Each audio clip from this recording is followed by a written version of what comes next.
CMA inter separate law class, ठीक है। तो अच्छा, ये सेपरेट जो अपनी क्लासेस है ना, मैंने पहले भी बोला हुआ है, 2 क्लास का मेरा स्लॉट निकाला हुआ है, मंडे वेडनेसडे, ठीक है, इवनिंग का। जैसे इसमें अभी लॉ चलते जाएगा। When the law gets over तो ऑडिट में जो सेपरेट पोर्शंस हैं वो चालू हो जाएगा, मतलब यही स्लॉट एकदम फाइनल अपना रहेगा, ठीक है। ऑडिट के अंदर जो तुम लोग का ऑडिट ग्रुप 2 में आता है 50 मार्क्स ऑडिट, ओके। उसमें इंटर ऑडिट की एक बुक मिली होगी, येलो वाली बुक, ठीक है। ऑडिट 2 पार्ट में ना, तुम लोग का ऑडिट भी ऐसा है, 50 मार्क्स का जो ऑडिट होता है सीएमए में, उसमें कुछ कॉमन चैप्टर्स हैं विथ सीए इंटर, तो उसके लिए तुमको एक बुक मिला होगा, येलो बुक। अब येलो बुक में तुमको सारा चैप्टर नहीं करना है, ओके। मैं बता दूंगा, एक चैप्टर तुम करोगे जिसका नाम है कंपनी ऑडिट, वही अभी चल रहा है येलो बुक में, तुम लोग कई जन आ भी रहो फ्राइडे को करने के लिए। फिर ऑडिट रिपोर्ट एंड कारो, ये करना है, okay. Then you have audit of special entities, जैसे गवर्नमेंट ऑडिट, होटल का ऑडिट, हॉस्पिटल का ऑडिट, सिनेमा का ऑडिट, ठीक है, वो करना है बस। येलो बुक के अंदर ऐसे 5 चैप्टर्स है, पर जो कॉमन इंटर के साथ चलता है, फ्राइडे को क्लास होता है ना इसका अपना, फ्राइडे 5:40, तो 3 चैप्टर करोगे। मेरे को कई जन आके अलग से पूछ रहे हो, मैं बोला मैं डिस्कस कर दूंगा, तो अभी डिस्कस कर देता हूं, ठीक है। तो फ्राइडे को 5:40, देखो तुम्हारा पूरा एकदम कंसिस्टेंट है, मंडे वेडनेसडे फ्राइडे इवनिंग, ठीक है। तो मंडे वेडनेसडे इवनिंग अपना लॉ चल ही रहा है। अच्छा, फ्राइडे को 5:40 पे कॉमन सीए इंटर के साथ जो चैप्टर्स चल रहे हैं उसमें येलो बुक चालू हुआ है, येलो बुक में ये चैप्टर भी चल रहा है, फिर ये चलेगा, फिर ये चलेगा। पहले मैं वो चैप्टर कराऊंगा जो तुम लोग के साथ कॉमन है, ठीक है। तो 5 में से खाली 3 चैप्टर पढ़ना है येलो बुक में, बात खत्म। कौन सा 3 चैप्टर देख लो बोर्ड पे एकदम, कंपनी ऑडिट, ऑडिट रिपोर्ट कारो, और फिर कौन सा स्पेशल एंटिटीज वाला ऑडिट, जिसमें गवर्नमेंट ऑडिट है, पीएसयू ऑडिट है, होटल, क्लब, सिनेमा, हॉस्पिटल, ये सब का, ओके। तो ये 3 आसान चैप्टर्स। अब तुम लोग का कुछ सेपरेट पोर्शन भी ऑडिट में है। अब तुम लोग का जो सेपरेट ऑडिट का पोर्शन है ना, वो एक्चुअली है तो सीए जैसा, पर उनके इतना है, तुम्हारे इतना है, ठीक है। बिकॉज यू हैव 100 मार्क्स नहीं, यू हैव 50 मार्क्स। तो जो तुम्हारा सेपरेट पोर्शन भी, वो भी है सीए में, पर मैं वो सीए के साथ नहीं कराऊंगा, बिकॉज सीए में बहुत ज्यादा है एंड तुम्हारे कम है, तो वो तुम लोग को मैं सेपरेट कराऊंगा, ठीक है। अब ये सेपरेट कब कराऊंगा, ये इसी स्लॉट में कराऊंगा। ये अपना मंडे वेडनेसडे है ना, इवनिंग का स्लॉट 5:30 PM वाला, इसी में जब अपना लॉ खत्म हो जाएगा तब इसी में मैं ऑडिट चालू कर दूंगा। तब तक ये वाला ऑडिट खत्म हो जाएगा तुम्हारा, तो तुम इसमें आना बंद कर दोगे, ठीक है। और फिर तुम अपना मंडे वेडनेसडे लॉ में आ ही रहे हो, वो खत्म होने के बाद सेपरेट पोर्शन ऑडिट चालू। अच्छा, ये जो सेपरेट पोर्शन तुम लोग के ऑडिट का है, ठीक है, it is very little compare to CA, तो ये मैं तुम लोग के बुक से कराऊंगा। तो तुम लोग का जो इंस्टीट्यूट का मैट है, institute of cost accountants of India, तुम लोग को जो बुक मिला होगा ना, जिसमें 50 मार्क अकाउंट्स होगा, 50 मार्क ऑडिट होगा, उसी से अलग से मैं डिस्कस करके कराऊंगा। तो ये एकदम ऑडिट का शेड्यूल क्लियर है क्या? लॉ का तो मैं कई दफे बता चुका हूं तुम लोग को, Monday Wednesday evening separate class, और 50% जो कॉमन क्लास है वो तो सीए के साथ होता है, इसका लाइव ऑप्शंस वगैरह तुम लोग को मालूम है, और ऑडिट का ये स्लॉट है। ये क्लियर है ना, एकदम याद रहेगा। तो अभी अगर ऑडिट तुम अटेंड कर रहे हो, तो सीए के साथ जो तुम ऑडिट अटेंड कर रहे हो, yellow book, only yellow book, you will get only yellow book. तुमको रेड बुक नहीं करना, उनका कंपैक्ट बुक नहीं करना, स्टैंडर्ड सॉर्टिंग तुम्हारे सिलेबस में नहीं है। तुम्हारे सिलेबस में सिर्फ येलो बुक है, और येलो बुक में 5 चैप्टर में से कितना चैप्टर है? 3, खाली बस ये 3 चैप्टर करने आएगा। ये 3 चैप्टर पहले चल रहा है, ये सलट गया, और तब तक अपना लॉ चल ही रहा है, और लॉ खत्म होने के बाद मैं तुम लोग का वो ऑडिट का बुक मंगवा के सेपरेट जो ऑडिट के चैप्टर्स है वो भी कंप्लीट करा दूंगा, ताकि इससे अपना लॉ ऑडिट टोटल खत्म है। सीन क्लियर है तो एकदम ठीक है। अच्छा, एक चीज मुझे बोलना है, कुछ स्टूडेंट्स का मेरे पास रिक्वेस्ट आया OMSM बोल के पेपर को लेके। वो पेपर ग्रुप 2 में आता है, नॉट ग्रुप 1, ग्रुप 2 में आता है OMSM। तो दिसंबर तक अगर मेरे पास कभी भी बीच में खाली स्लॉट निकला, तब मैं अनाउंस करूंगा OMSM का, तब देखेंगे, अभी राइट नाउ नहीं। बिकॉज जो स्टूडेंट लोग का डाउट है वो ये है कि OMSM का थ्योरी जो है ना पूरा का भयानक, वो हैंडल नहीं हो रहा है, वो कराया नहीं जा रहा, कोई नहीं करा रहा। तो मैं बोला ठीक है, अगर मेरे पास वक्त निकला तो मैं उसका लगातार 15 क्लासेस लेके 15 to 20 क्लासेस लगेगा मेरे को, पूरा OMSM का करा दूंगा। पर वो ग्रुप 2 में आता है, ग्रुप 1 में नहीं है। सीन क्लियर है तो अभी लॉ का ऑडिट का क्लियर, OMSM का तो अभी श्योर नहीं हूं, depends on how much time I have in hand. आगे सब कुछ बहुत प्लान्ड चल रहा है मेरे स्लॉट्स में, तो मोस्ट प्रॉब्ली अगर मेरे को टाइम निकला तो I get it done. Clear? CMA final में भी प्रचंड मतलब मेरे को हमेशा प्रेशर रहता है। सीएमए फाइनल के अंदर लॉ तो चलता ही है, उसके अलावा एक पेपर होता है cost and management audit 100 mark का, और एक एसपीएम बोल के पेपर होता है 50 मार्क्स का। तो उसमें भी वही बात है, मैं पहले पढ़ाया था 2012, 13, 14 में, और फिर because of lack of time मैंने बंद किया था, तो अभी फिर से मैं स्टार्ट करूंगा। ओके, क्लियर है? तो अभी शेड्यूल सारा बता दिया। Now we start with this payment of wages act.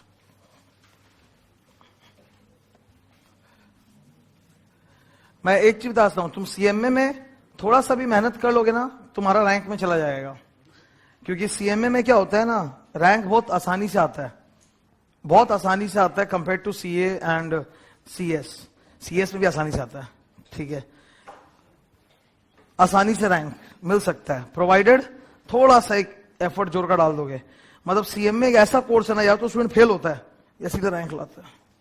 मतलब बीच का पास वाला परसेंटेज बहुत कम है। जिसको भी सुनो कि सीएमए पास हुआ तो सीधा रैंक ही है फिर वो। तो प्लीज थोड़ा सा एक्स्ट्रा डाल दोगे ना अपना जोर, तो you can get into ranks. Ranks के लिए बस वही होता है कि अपना जो 8 सब्जेक्ट है, अपने को 8 में मार्क्स कमाना है, मतलब अर्न करना है। You have to earn your score in each of the 8 papers. Rank उसी से आता है। अगर कोई ठीक है उड़ के चला जाए, चला जाए, कोई बात नहीं।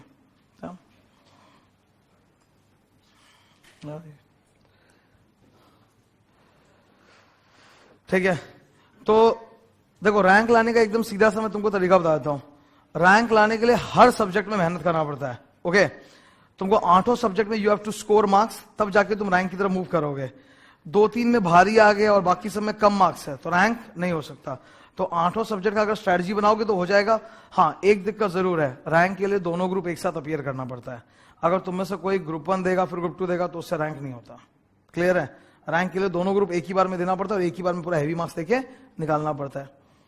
क्लियर है सीन एकदम? ठीक है। मैंने इस बार सोचा भी था कि मैं पर्सनली सीएमए का इंटर का एग्जाम वगैरह अपीयर करूंगा दिसंबर में। अभी तो टाइम भी बहुत, लेकिन टाइम की वही इशू रहती है। क्योंकि अगर मैं इंटर का एग्जाम देने बैठ गया सपोज सीएमए इंटर का, तो अभी तो काफी टाइम है। We are starting the month of March और दिसंबर में पड़ेगा सीएमए इंटर का एग्जाम। एनरोलमेंट कराने के लिए जुलाई तक का टाइम होता है शायद। Okay, somewhat like that.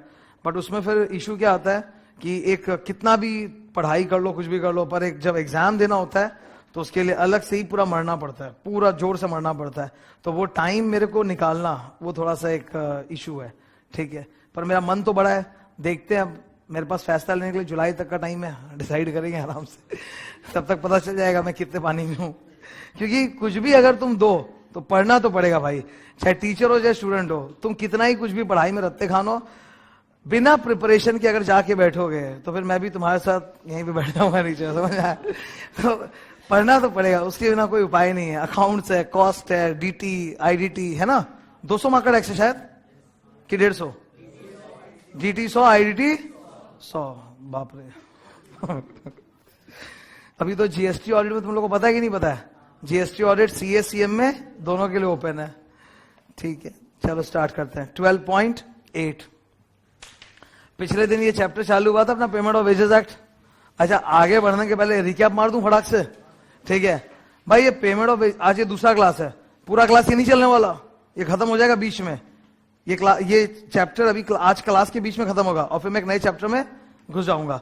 तो before getting into the balance portion starting from page 12.8, let us first revise जो हमने पढ़ के आए थे।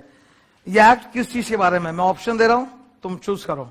Number 1, this act prescribes the minimum wage rate to be paid to employees. Option 1. Option 2. This act prescribes what are the deductions that can be done from the wages. कौन सा सही answer है? 2. क्योंकि मिनिमम वेज रेट के लिए अलग से एक एक्ट है जिसका नाम है मिनिमम वेजेस एक्ट। वो अलग है ना, मिनिमम वेज वो अलग है, तुम्हारे बुक में इसी चैप्टर के पीछे में डाला हुआ है। क्या नाम है? मिनिमम। वो मिनिमम वेज के लिए है, ये मिनिमम वेज के लिए नहीं है। ये क्या है? Payment of wages act. इसमें 2 मसला है। एक कि वेजेस टाइमली दे रहा है कि वेज पीरियड मैक्सिमम कितना हो सकता है? Less than equal to 1 month.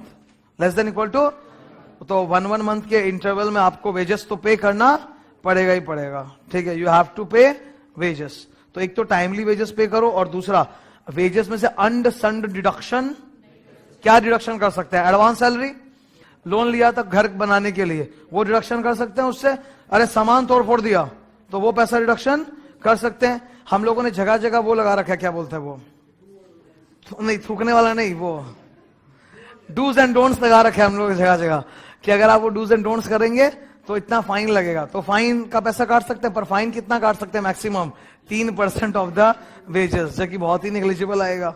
3% wages is nothing. तो इन्होंने बोला कि ये चीज आप डिडक्ट कर सकते हो, बाकी कुछ आप डिडक्शन नहीं कर सकते। तो डिडक्शंस का लिस्ट था। अच्छा, मैंने डिडक्शंस के लिस्ट के लिए एक चार्ट बनाया था, शायद बुक में बनाया था, पेज 12.12 पे देखो तो चेक करो, चेक कर भाई है कि नहीं है, पेज 12.12। हाँ बनाया ना, देख इसका खाली है। कॉपी में बनाया था क्या तुम? हाँ ये कॉपी में बनाया था, और ये देखो यहाँ बनाया था। इसका हैंडराइटिंग बवाल है, रैंक आएगा एकदम।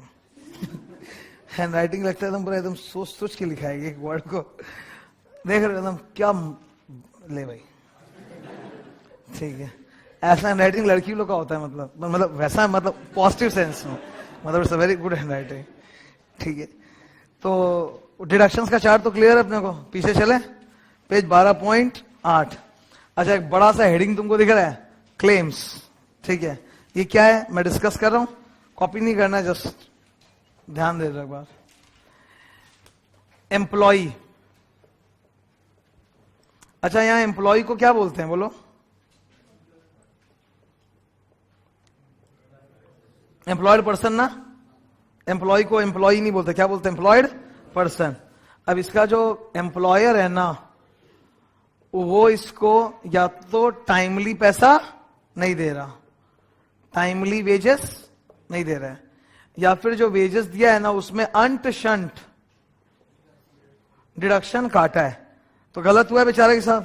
ये क्लेम करेगा, ये क्लेम करेगा, तो किसी बड़े ऑफिसर के पास जाना पड़ेगा ना। किसके पास जाएगा?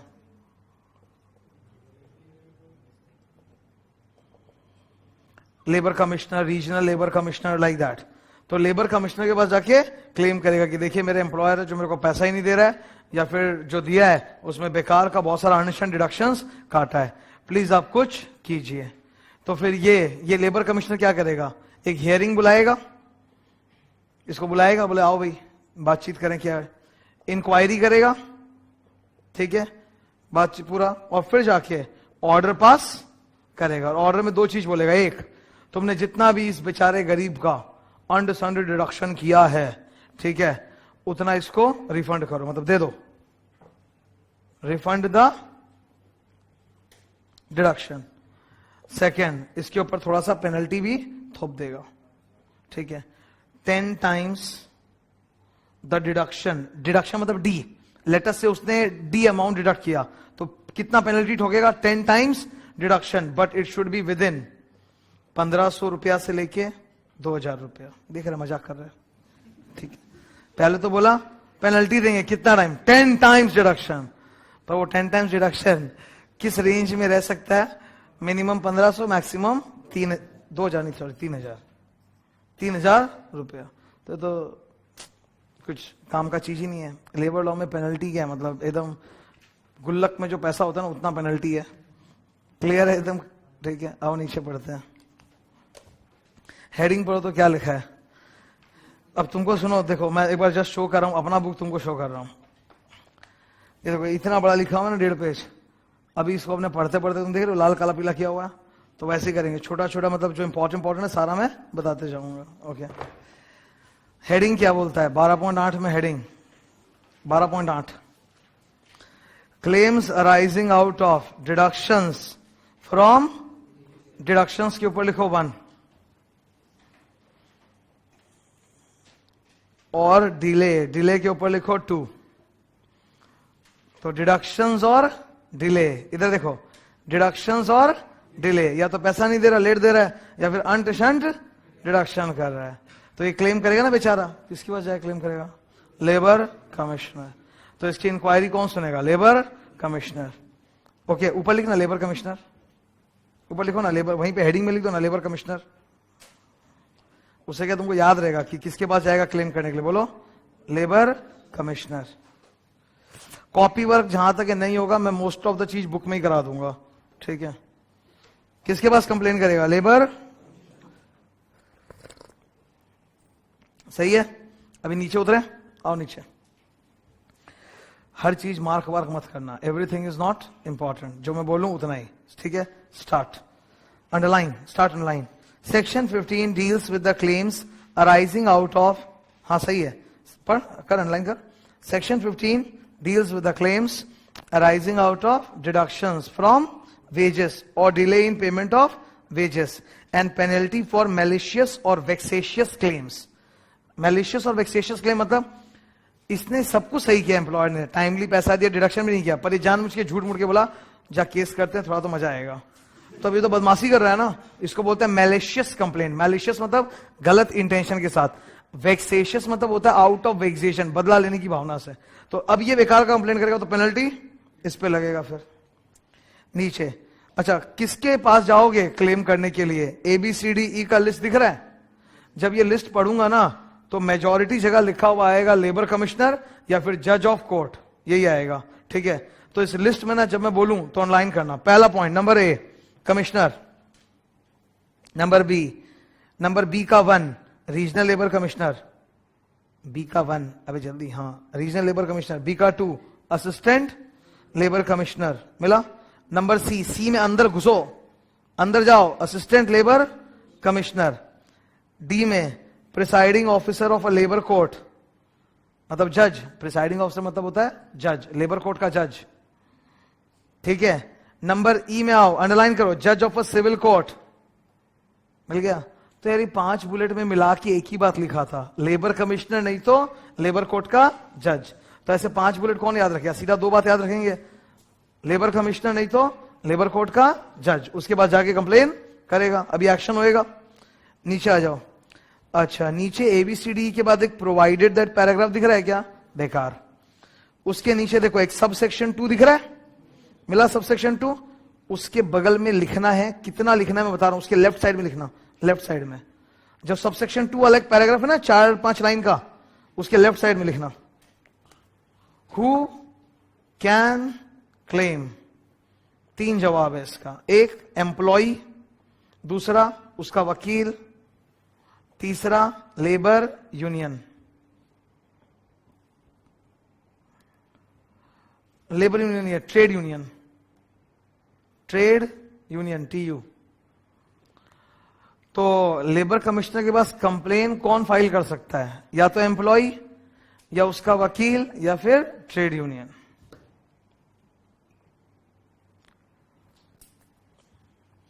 Who can file a complaint? Who can file a complaint?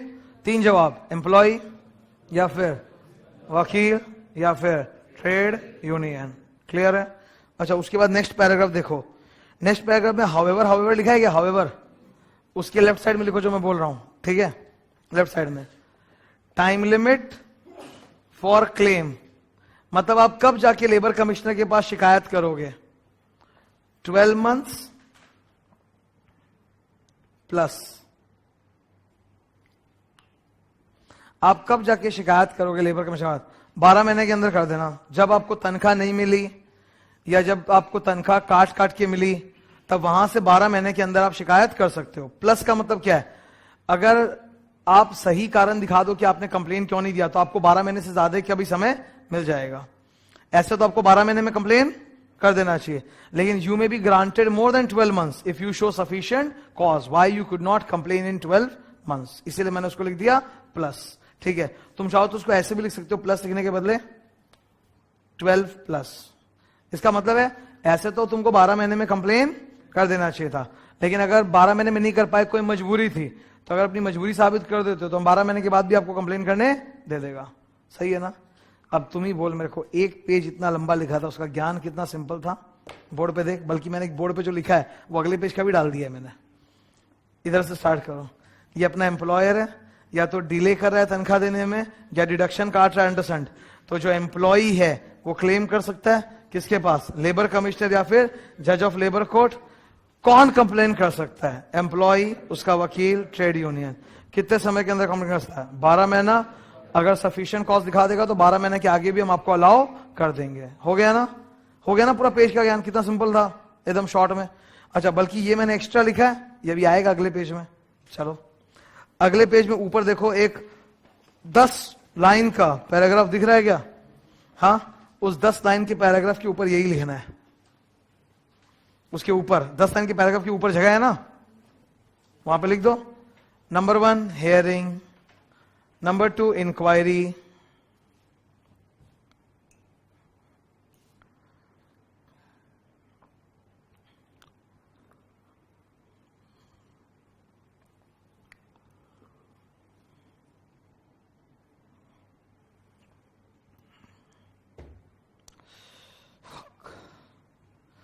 Number 3 जितना काटा है रिफंड करो, और पेनल्टी कितना हो सकता है 10 टाइम्स द डिडक्शन, लेकिन वो कितना हो सकता है 1500 से 3000, तो 3000 वही तो, उसी का तो मतलब है। लेस देन इक्वल टू 3000 मतलब तुम्हारा 10 टाइम्स कुछ भी आ जाए सॉल्व हो के, कुछ भी आ जाए सॉल्व हो के, वो मिनिमम 1500 तो लगेगा ही और मैक्सिमम 3000 लगेगा ही। फिर से बोलो, मतलब 10 टाइम्स डिडक्शन 4000 है कि सिर्फ डिडक्शन 4000? डिडक्शन 4000 है। अच्छा, तो 10 टाइम्स ऑफ डिडक्शन 4000 कितना 40,000, पर तुम कितना ले सकते हो मैक्सिमम 3000, तो 3000 ही लोगे। 4000 और उसको कुछ देगा घर ले जाने की, मतलब पूरा काट देगा। 4000 रुपये डिडक्शन किस बात का किया है? ये क्लियर है ना? तो जो भी बेकार का गलत डिडक्शन किया वो रिफंड करो, और इतना का पेनल्टी है। क्लियर है? लिख लिया? तो पूरा 10 लाइन का बॉक्स अपना खत्म, ठीक है। अच्छा, ये बेचारा गरीब मजदूर इधर, he has gone to home he has gone to home labour commissioner. किसके पास गया है? Labour commissioner. तो लेबर कमिश्नर इसको तारीख पे तारीख देगा कि जल्दी से इसका केस सल्टाएगा, जल्दी से। सेकंड पैराग्राफ नीचे दिख रहा है, उसके ऊपर लिखो dispose with in 3 months, dispose with in 3 months.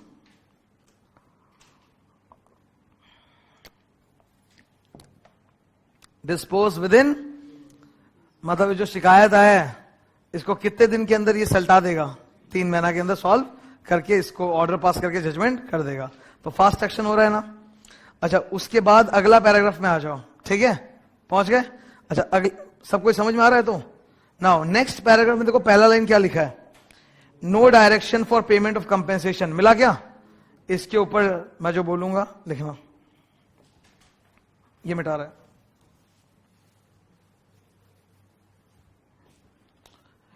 No compensation if ई, ठीक है, लिखो नो कॉम्पेंसेशन इफ ई। अब ई क्या है वो नीचे लिखा हुआ है, तुम अंडरलाइन कर लेना, मैं बोर्ड पे लिख देता हूं। फर्स्ट, अगर एरर वाइज कुछ एरर हो गया था एम्प्लॉयर से और उस वजह से वो नहीं दिया, मतलब एम्प्लॉयर ने जानबूझ की बदमाशी, एम्प्लॉयर ने, मालिक ने जानबूझ की बदमाशी नहीं किया, उससे कुछ एरर हो गया था कैलकुलेशन में, तो माफ कर दिया जाएगा। अगर कुछ इमरजेंसी सिचुएशन थी जिसकी वजह से लेट हो गया तो माफ कर दिया जाएगा। सही बात है ना? एंड खुद एम्प्लॉय की गलती थी कि मांगा ही नहीं जाके, एम्प्लॉयर दे रहा था पर बोला हम आज नहीं लेने आएगा, बाद में आएगा, तो अब स्वैग दिखाएगा तो उसमें एम्प्लॉयर का गलती नहीं है। तो ये सब 3 केसेस में ये वर्ड्स होंगे, देखो अंदर ढूंढो, 3 बुलेट है ना, तीनों बुलेट में वर्ड मिलेगा, हाईलाइट या underline whatever you can do. तो अब यार एक बात बताओ, जब एम्प्लॉयर की गलती नहीं है तो पेनल्टी लोगे क्या? हाँ, एम्प्लॉयर की गलती नहीं है तो उससे पेनल्टी थोड़ा डालेंगे। एरर हो गया था कैलकुलेशन में, या इमरजेंसी सर्कमस्टांस था जिसकी वजह से लेट हो गया, ठीक है, या फिर ये एम्प्लॉय खुद ही लेने नहीं जा रहा है जबकि एम्प्लॉयर बुला रहा है, तो अब एम्प्लॉयर की गलती नहीं है, तो उसमें कोई कंपेंसेशन या पेनल्टी नहीं होगा। Scene clear? नीचे आ जाओ, और नीचे एक बड़ा सा हेडिंग है, देखो प्रोसीजर्स। मिला प्रोसीजर्स? अच्छा, अभी तुम देखो, ये इतना लंबा 1.5 पेज का जो ज्ञान था, ये पूरा एकदम सही पॉइंट वाइज हुआ कि नहीं हुआ? एकदम पूरा पॉइंट वाइज हो रहा है, कोई हार्ड लैंग्वेज नहीं, कुछ नहीं, एकदम सिंपल लैंग्वेज में याद करेंगे। बिकॉज अपने को, ठीक है, समझ लो, सीएमए इंटर में ये जो गंदा वाला लैंग्वेज है इतना लिखना पड़ता ही नहीं है। लेबर लॉस जो ठूस ठूस के डाला ना, 7-8 लेबर लॉ टपका दिया सिलेबस में, इतना ठूस ठूस के जो लैंग्वेज ऐसे लिखना ही नहीं पड़ता। बात मालूम होना चाहिए और हम सिंपल लैंग्वेज में एग्जाम में लिख के आ सकता है, ठीक है, rather than getting disturbed by this sort of language. We can reduce it and आराम से याद हो गया. अभी कोई टेंशन है क्या? मैं तो जब ये चैप्टर खत्म होगा ना तो उसमें 1 पेज लंबा पेनल्टी लिखा है लो, जिसको पढ़ने के लिए अलग ही कोई लैंग्वेज चाहिए. ठीक है, तो मैं तो वो 1 पेज में भी नहीं जाऊंगा, मैं तो उसका 6 लाइन का पेनल्टी चार्ट बना दूंगा एक झटके में, तोड़ ताड़ के. इतना सा पढ़ेंगे, हो गया सारा क्लियर, बात खत्म. तो क्या दरकार है मेरे को इतना लंबा लंबा लंबा लंबा लाइन वाइन रीड मार के अपना माथा खराब करने का? याद भी नहीं रहेगा लाइन. इससे बढ़िया बात तो याद रहेगी ना. ना एक बार रिकैप मार दे फटाक से. इधर सुनो, एम्प्लॉय ने क्या किया? डिले कर रहा है, नहीं तो पैसा बेकार का काट रहा है. तो एम्प्लॉय क्या करेगा? क्लेम करेगा. किसके पास क्लेम करेगा? लेबर कमीशन, नहीं तो जज ऑफ लेबर कोर्ट. वो क्या करेगा? हियरिंग इंक्वायरी, और फिर ऑर्डर करेगा कि भाई जितना इसका काटे उतना रिफंड करो, या अगर पेमेंट नहीं किया तो पेमेंट कर दो. और इसको बोलेगा कि तुम मुआवजा दो. कितना? 10 टाइम्स द डिडक्शन. बट ये जो भी अमाउंट आएगा it has to be between 1500 से 2000 रुपया.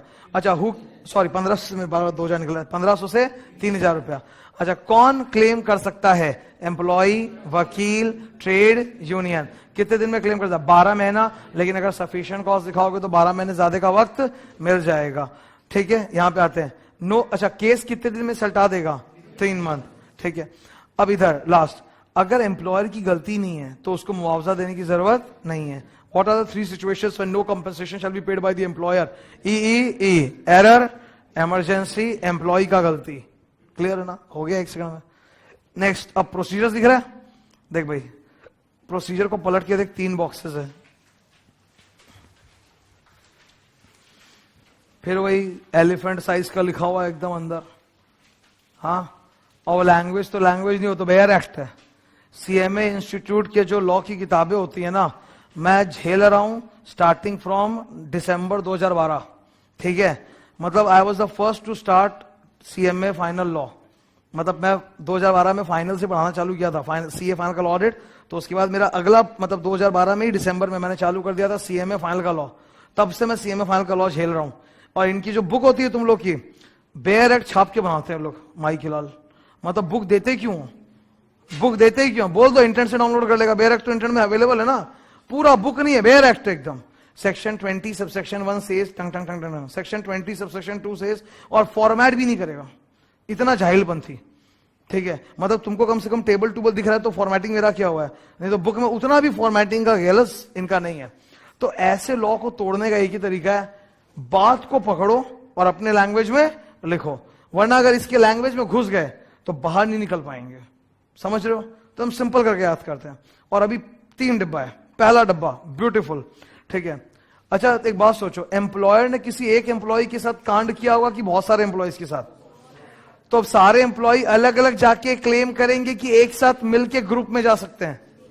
एक साथ ग्रुप में जा सकते हैं अगर सारे एम्प्लॉय सेम एस्टैब्लिशमेंट के हैं, मतलब सेम फैक्ट्री के. ठीक है, सबके साथ सेम गलत काम हुआ है, मतलब डिले या डिडक्शन, सबका सेम दुखड़ा है, तो सबको एक साथ जाके ग्रुप में केस कर सकते हैं. क्लियर है ना? बल्कि उससे फायदा होगा, जो चीज ग्रुप में जाके केस होगा उसका टाइम भी फास्ट, जल्दी एक्शन लिया जाएगा. तो तुम एक काम करो, इसके फर्स्ट बॉक्स में लेफ्ट साइड में जो मैं बोलूं लिखना. Number 1, same establishment.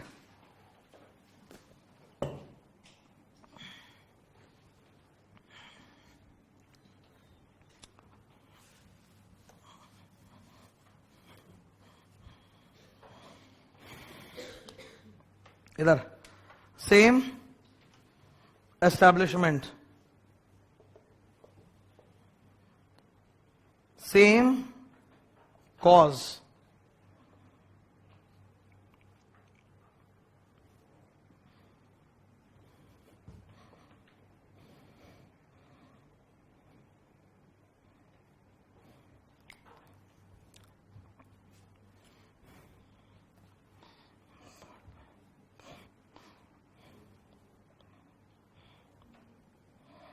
इतने बड़े बॉक्स का एक साथ में हो गया ना समरी. ठीक है, क्या बोला है कि अगर सारे वर्कर सेम फैक्ट्री के हैं और सबके साथ सेम गलत काम हुआ है, लेट पेमेंट नहीं तो बेकार का डिडक्शन, और सबका वेज पीरियड भी सेम है, मतलब सबको जून जुलाई 2 महीना का बांस हुआ है, तो तब वो लोग ग्रुप में जाके शिकायत कर सकते हैं. एकदम सही है ना? पूरा 2 पैराग्राफ का लंबा एकदम टूट फूट के सिंपल हो गया. पलटो. अपने हिंदुस्तान में एक नियम है कि अगर अदालत में जाओगे केस करोगे तो अदालत में एक जन जीतेगा एक जन हारेगा. तो जो हारेगा वो फर्दर केस करेगा ना, उसको बोलते हैं अपील। क्या बोलते हैं उसको? अपील। तो अब तुम गया लेबर कमिश्नर या जज, लेबर कोर्ट के जज के पास, तो एक जन जीतेगा एक जन हारेगा, या तो एम्प्लॉय जीतेगा एम्प्लॉयर हारेगा, या एम्प्लॉयर जीतेगा एम्प्लॉय हारेगा। तो जो हारेगा उसको अपील का मौका मिलना चाहिए कि नहीं? तो बोलता है कहां जाके अपील करोगे, कितने दिन में अपील करोगे, यही अगला टॉपिक। अगला टॉपिक का लेफ्ट में क्या लिखा बोलो? अपील। उसमें भी लिखो लेफ्ट साइड में,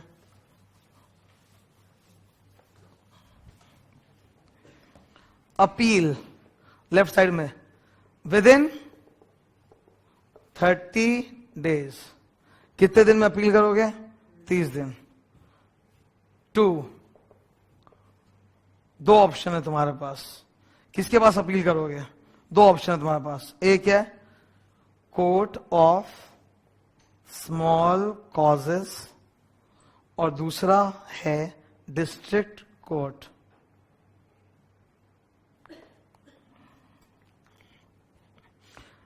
जो भी बंदा, चाहे वो एम्प्लॉयर हो चाहे वो एम्प्लॉय हो, अगर वो ऑर्डर से दुखी है तो वो अपील करेगा कि नहीं करेगा?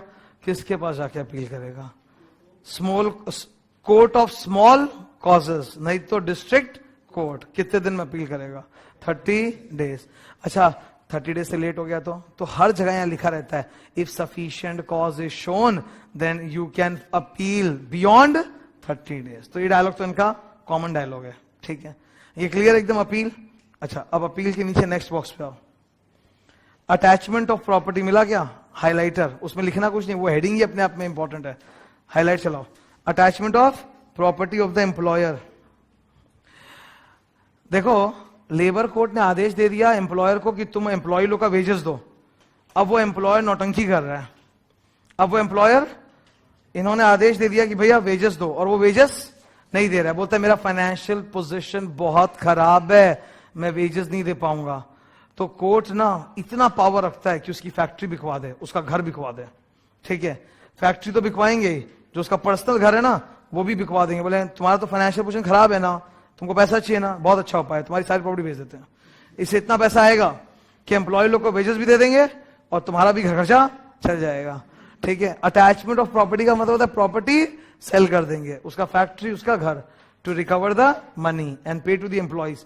जितने भी लेबर लॉ हैं, जितने भी लेबर लॉ, उन सब में कड़ा नियम है कि अगर लेबर का पैसा रोका या मारा तो सिंपल सा है, जितना भी पैसा नहीं दे रहा है, ड्यू है, उसके लिए एम्प्लॉयर की संपत्ति बिकवा दो, business property and then personal property. तो वही लिखा अटैचमेंट ऑफ प्रॉपर्टी। हाँ, लिमिटेड लायबिलिटी है तो भी। लिमिटेड लायबिलिटी का मतलब होता है क्रेडिटर्स के लिए लिमिटेड लायबिलिटी है, लेकिन ये तो लेबर है ना, लेबर के लिए सब कुछ अनलिमिटेड। क्लियर? नेक्स्ट क्लियर एकदम। अब फाइनली देखो हमारे सामने पेनल्टी का राइटअप आ रहा है। देखो कितना खूबसूरत है देखने में, 1 पेज का लंबा दिख रहा है पेनल्टीज। हाँ, उसके अंदर अगर थोड़ा सा घुसोगे ना तो 20 का 1, 20 का 2, 20 का 3, 20 का 4, 20 का 5, 20 का 6 ऐसे मिलेगा। तो ऐसे पढ़ना और याद रखना दोनों ही इम्पॉसिबल है। तो हम लोग एक स्मॉल सा चार्ट बनाएंगे पेनल्टी का। एक बात बताओ, जगह है क्या तुम्हारे पास इतना सा बुक में? क्योंकि 12.12 तो मैं भरवा दिया था ना, ठीक है? जहां पे भी तुम्हारे पास जगह है एडजस्ट करो।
No this is much more manageable, ठीक है।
ओके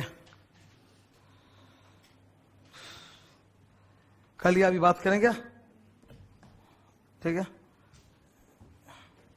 सबसे पहले लेट वेजेस पेमेंट करने का पनिशमेंट कितना है, 200 रुपया से 1000 रुपया।